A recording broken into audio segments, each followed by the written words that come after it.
baby shark, do do do do do do, baby shark. Do ba do ba do ba do ba do ba do ba do ba do ba do ba do ba do ba do ba do ba do. Oh, we are do do do do do do. Oh, we are do do do do do do. Oh, we are do do do do do do. Oh, we are. Hello, everyone, and welcome to this afternoon session. I'm very pleased to have with me here Daniar, and he's going to present today on the ReHIn MOOC.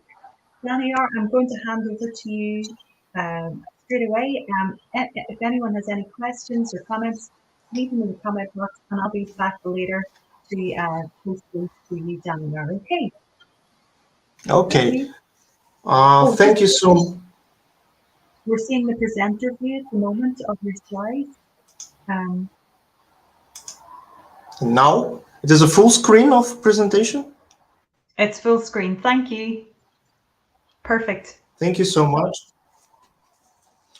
Okay. Let me please introduce myself. My name is Daniar Sapargaliyev.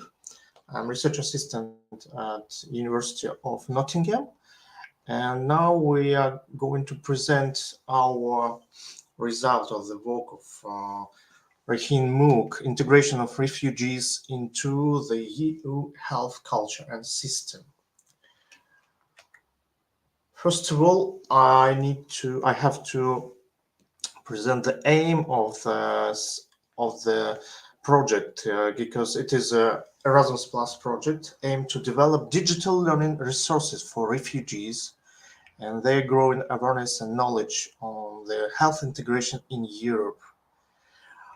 The creation of the digital learning resources includes the design and support of reusable learning objects, RLOs, and then a massive open online courses, the MOOC.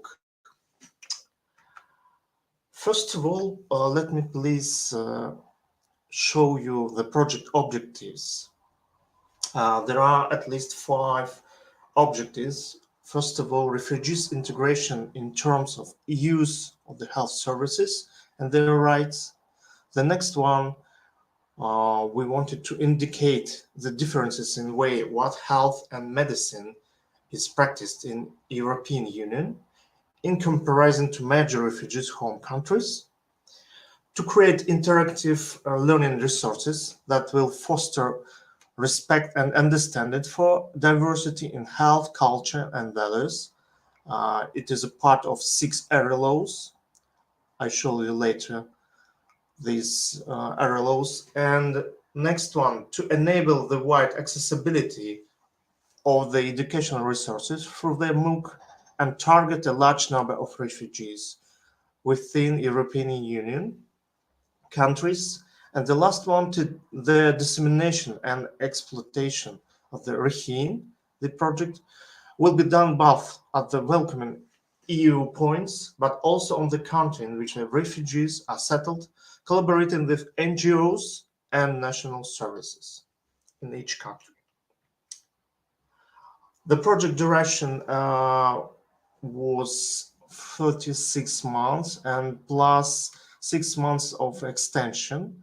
So the project started before COVID pandemic period, so in September 2019, and we hope that it will end by the December of 2022 this year.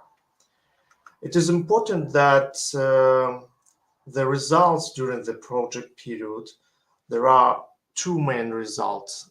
We created 6 reusable learning objects, and then the MOOC that facilitate their massive outreach. During this process, we use the co-designing of resources methodology and best practices for implementation of the resources, including recommendations for use in terms of pedagogical aspects and for open learning opportunities to support the education of refugees. I could explain it in more details then. We did use Delphi study. There were 3 rounds of surveys with experts. Also, we do use for the creation of 6 RLOs topics, and the methodological background and methodological framework was a SPAR framework. I could explain. There are 3 main directions of the SPAR framework to identify the aims, storyboarding, populations, implementations, then release, and the last stage is evaluation of the results. So, in terms of 6 RLOs that we created for that project, there are 6 main topics. It is health accessibility for refugees, unwanted pregnancy, post-maternal depression, dental health, loneliness, and mental health. Next one. I would explain also something about the RLOs, because RLOs, as it is a reusable learning object, and the main characteristics of this is, first of all, small in size. It takes only 5 or 15 minutes for reading and for understanding each object, focused on single learning goal. It is very focusing on the main topic. Sometimes it used a mix of media, video, audio, and other type of media. Sequence of pages, page by page, the user could see the next steps, how to know about much more about the topic. Standalone, interactive character, and led by communities. Sometimes we involve experts and other participants to create this RLO. A little bit about development process. How do we use SPAR framework, and how do we use this methodological background for creating RLOs and MOOC? You see the process. First of all, we set the storyboard workshops where we could collect specifications on the board, or during the pandemic period, we do use digital storyboards for collect ideas and thoughts from the experts. When we try to review these specifications and to find out new ideas and the best decisions. Again, after this, we develop the RLOs or MOOC, then review it again, and use the stage of evaluation. And as a result, at the last stage, we are trying to package and distribute our results. On this slide, you could see the process with our participants and with our partners. How do we create these RLOs and MOOC? You see that sometimes it is a complicated process, but very interesting, and it needs teamwork, and it is integrated and disseminated between our partners and our participants. So here we want to show the 6 RLOs topics: relation to healthcare, unwanted pregnancy, post-maternal depression, dental health, loneliness, and mental health. And for example, we could also show you the RLOs for a refugees health integration project. For example, you see that this RLO covers different aspects of accessing healthcare in the European Union and the European countries. And for instance, another example, it is okay to have this feeling, PTSD. Sometimes refugees met this disease and these symptoms that may appear as a result of experience, as a difficult experience, traumatic experience. What's the next? Turning to creating the MOOC, ReHIn MOOC. First of all, we are trying to distribute our work into three main models. First models is about accessibility and rights to health. The second one about the sexual and reproductive health. And the last one, model 3, about mental health and well-being. It is important to know that each partner in our project took the lead for one topic, and each topic divided in small sections, which distributed for development among partners. And it allows to get efficient development of the topics, and while regular meeting among the project partners ensure that the usefulness and accuracy of information across each European Union countries. So again, they do use a SPAR framework for that. And you see on this slide the co-designing process of creating the MOOC. First of all, we organized online meeting with the partners via online platform. Then we tried to collect ideas and specifications and fixed it on the mural, on the digital mural, or with the use of storyboarding process. Next one, you see on the left side of the screen that we created Excel file for collect and distribute the works between partners and to create the MOOC structure and write down the topics. And the last stage that we are creating Word file with a detailed description of the MOOC for each part. And as a result, you see again that regular meetings allows us to use very accurate details for creating the MOOC with specification from different countries. And as you see, we do use the platform from University of Politecnica in Valencia and edX platform to set this MOOC. And MOOC section also have RLOs developed within the project, expert and refugees interviews or lectures, new content developed by the ReHIn partners. And after this, we review the topic with experts and learning technologists to ensure we have high quality of the MOOC.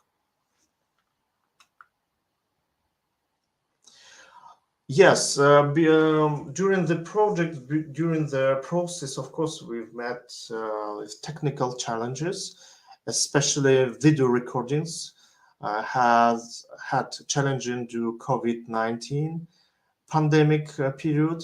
There are virtual participatory of workshop instead of face-to-face, first of all.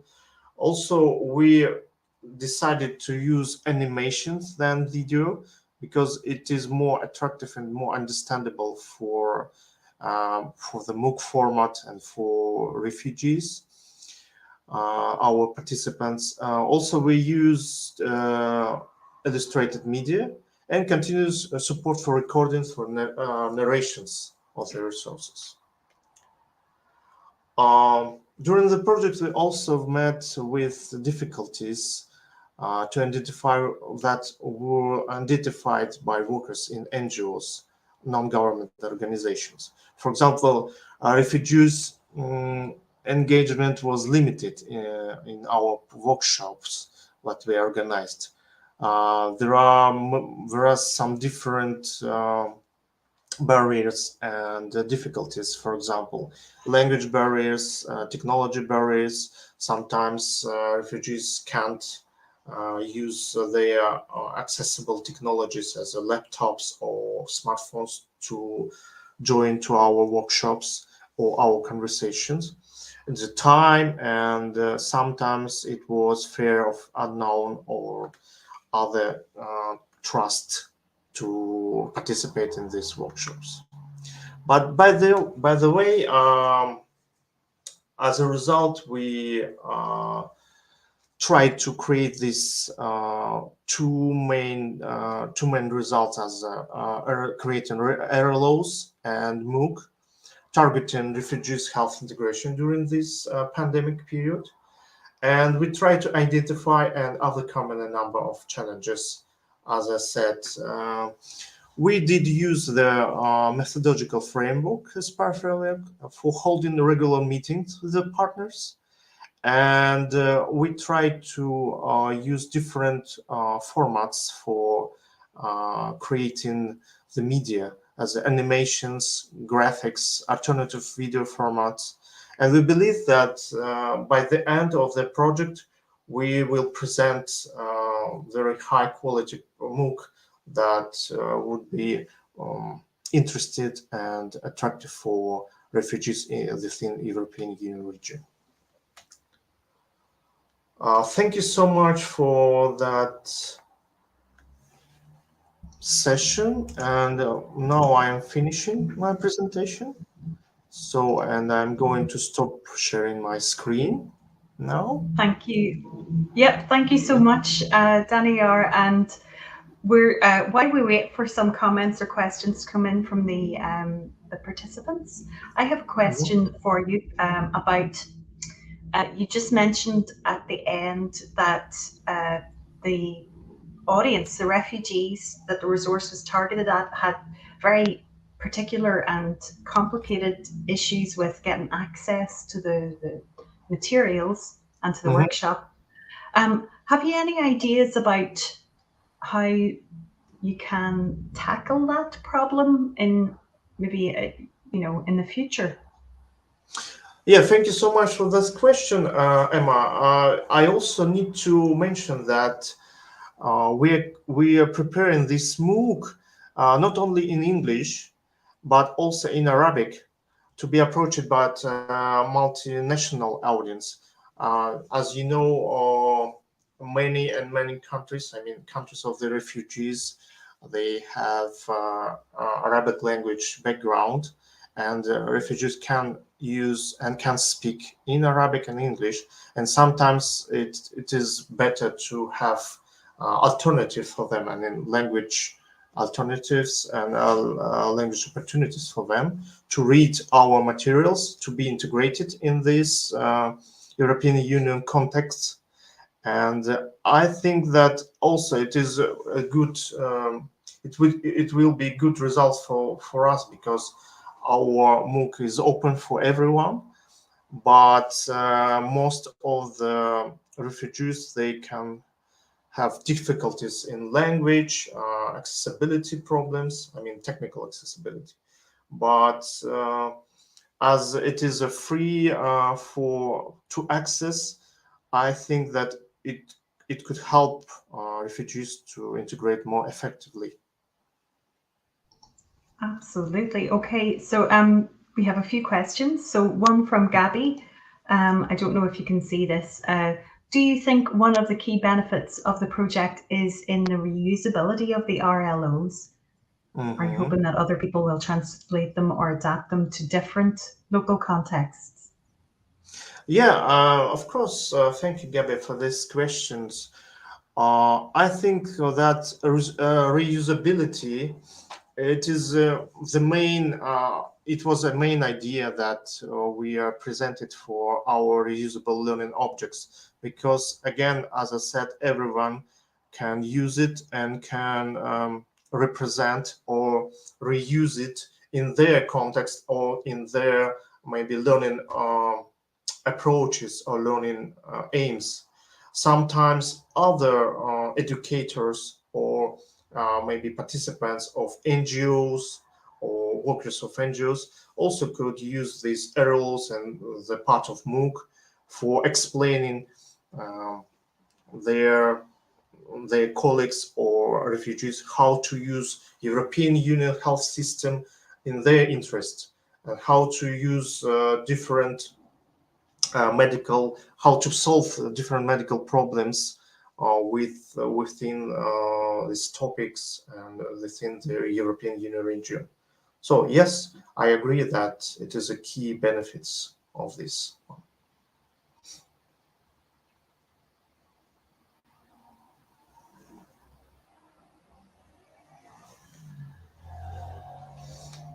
Mhm.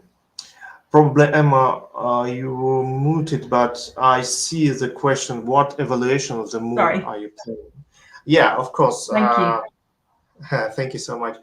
As I said in presentation, we're going to evaluate it with the expert, and we're planning by the end of this year, we're planning to present a full access to the MOOC on the edX platform. And before it, we again organize workshops and meetings with the expert as internal as external for understanding and evaluate the final results of this creation of the co-designing and co-creation process. So I hope in the next months we will present maybe on another platform the results of our or publish of this evaluation process. So we'll see how it going to be. Thank you for that question. Thank you. I think that's all the questions that we have. If anyone wants to pop another one into the comment box, you still have a little time in this session. And while we're waiting, Daniar, is there anything else you want to add about the project? Yeah, that's all. Thank you so much for allowing us to present our results on this work. And I hope probably next year we will present the full description and the full understanding of the process, and with probably some more data of the using this error laws and the MOOC. Yeah, we'll see. But currently, we try to present our results in such context. There's just a quick follow-up question to Anna's. I think it's Anna.